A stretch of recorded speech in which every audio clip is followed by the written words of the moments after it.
I don't like to waste time. Let's jump right into it. Today we're going to talk about reinvesting money back into your business to kind of spur growth, right? Basically, when you start to grow, when you start to increase your income, you get new projects, you get more business. It's really easy to say, that's my income. I'm just going to take that all home with me. But you know what? It's important to take some of that and reinvest it back into your business. That's how growth kind of happens. That's how you can scale things up and grow and, enjoy things. I've been running this business, my business, which is an agency, for 5 years. We're in the 5th year.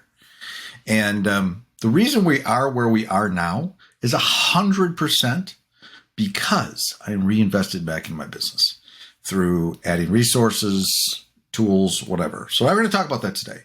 This stems from an episode of the Builders podcast that I just recorded. That was a solo episode that I talked about basically creating a baseline of investment in marketing and also in basically improving your websites as well, your website or websites as well. So always continuously working on that stuff on some level, figuring out that percentage, the baseline of things you're going to do that actually, the baseline, where that baseline is where it's giving you results.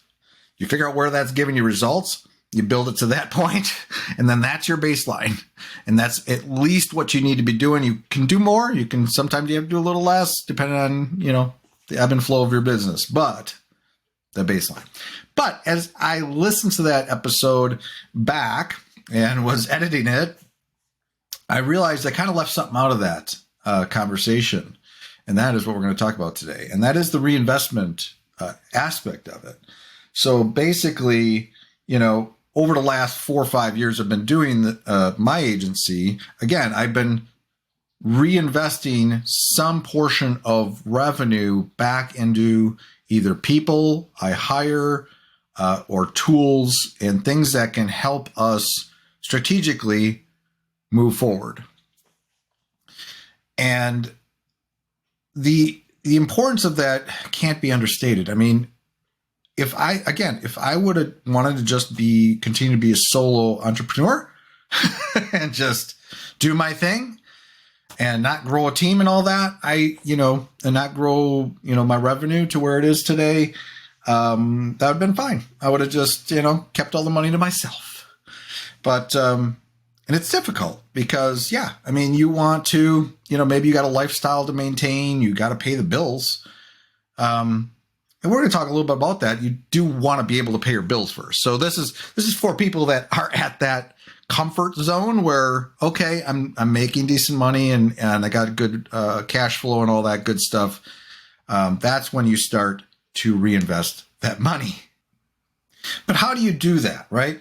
Again, you want to be in that good place, but then when you do it, how do you do it? And I'm going to give you some examples from the trenches because that's what we do here. So to give you a couple examples. So one of the things that, allows me to do it is that I actually have a large portion of my monthly income is retainer based. Monthly contracts, people that we're doing maintenance for or helping in other ways, building stuff, designing things. And so that gives me kind of a really solid base to work with. And one of those first contracts I remember, I basically used that to I knew that, okay, let's say, what was the contract? I don't know, a couple $1,000, right? I knew that I could take a percentage of that, half of it or whatever, and invest that into hiring a virtual assistant. Or it was that, and then plus maybe a couple tools. So I took that. I was already at a good baseline income, right? I was paying my bills. Up until about that time, I was still working pretty solo. So everything I was making via my services and things I was doing, whether it's hourly or project based or whatever. So, but I had gotten a contract where I was able to bring some people on board.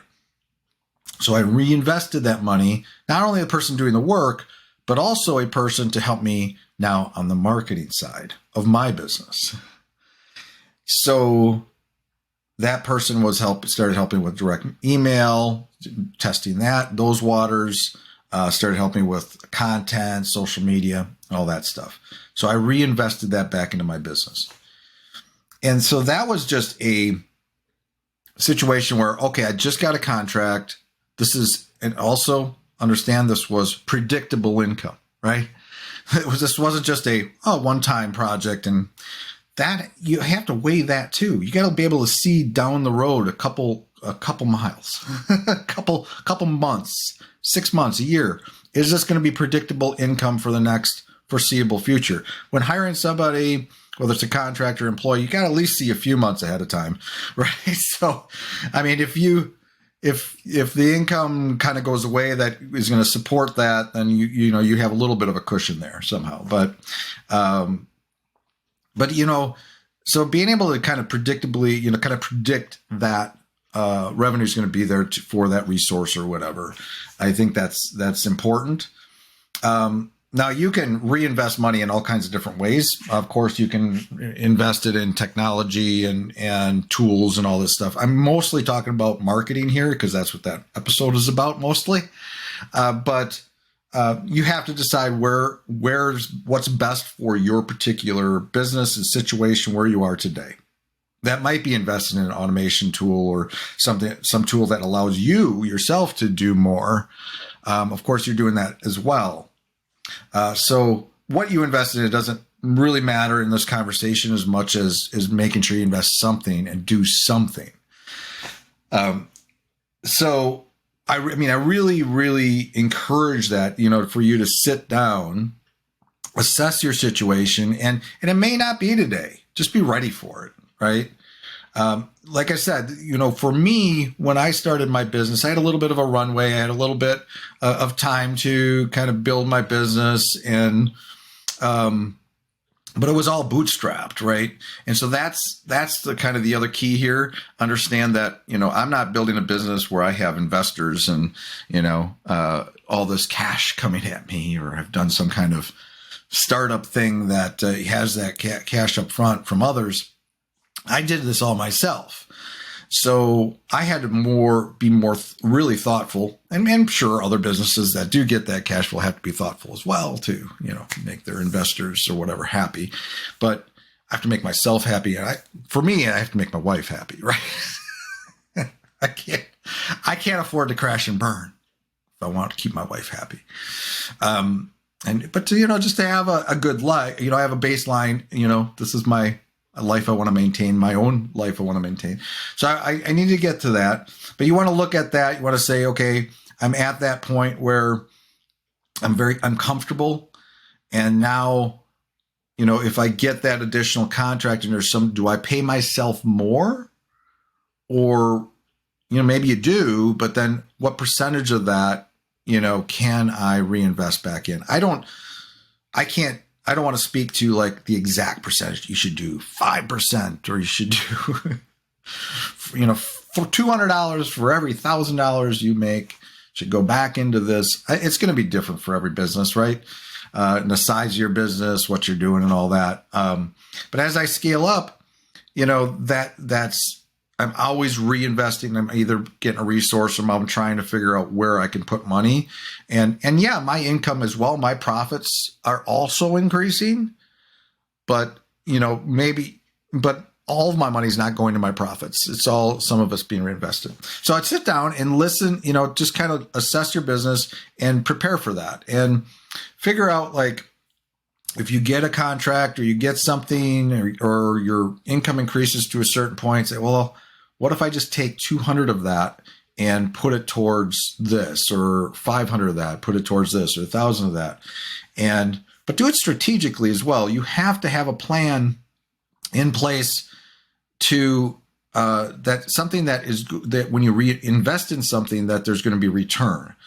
I had somebody on the podcast a few months back. We talked a lot about this and how that when you invest, well, there's more around loans and stuff that there should be some kind. There has to be a return. I don't know if there was at least a 1.5 return. But you have to do that. You might have to do some experimenting though. Like when I hired my first VA, we were kind of experimenting with some things, and my goal was I was measuring the effectiveness of the things we were doing to find that thing that was going to have that was going to have a return on the investment. So I knew up front that this has to be something that leads to more business and stuff. So you have to figure that out as well. And that's going to be different for everybody. Some people are going to like to spend money on advertising. Some just spend more money or time on networking or spending more time on people or more money on people. You have to figure that out, but just sit down and plan that and think about it. Again, when you get that next big contract, think about, well, can I take a percentage of this? Ask yourself, can I take a percentage of this and reinvest this in creating more content, being more present on social media, having somebody to help manage that? What can you reinvest in? I think along the way, as I said, kind of with the VA that I hired a couple of years ago already, but not everything we've tried over the last couple of years has worked. And so you have to also be willing to learn those lessons, take on challenges, try new things, see if that moves you forward. A lot of times my directive when it comes to the stuff that we're doing is getting more people in front of Matt.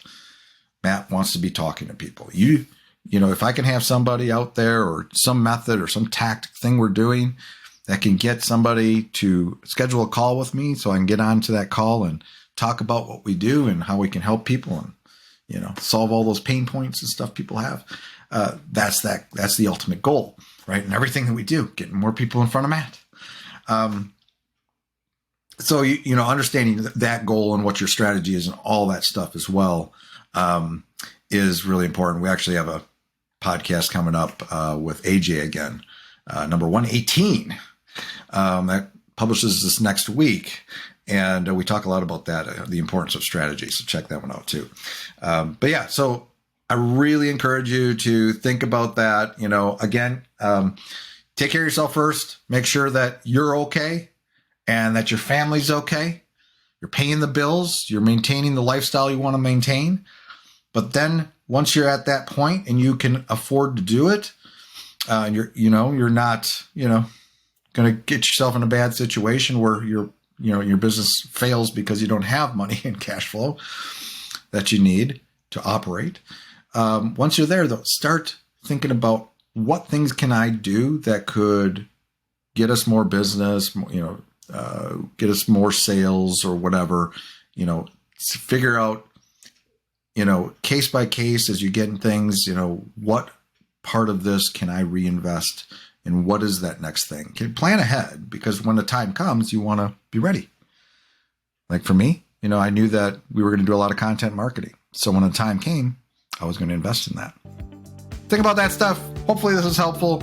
Till next time. I don't know why I'm doing this. Bye.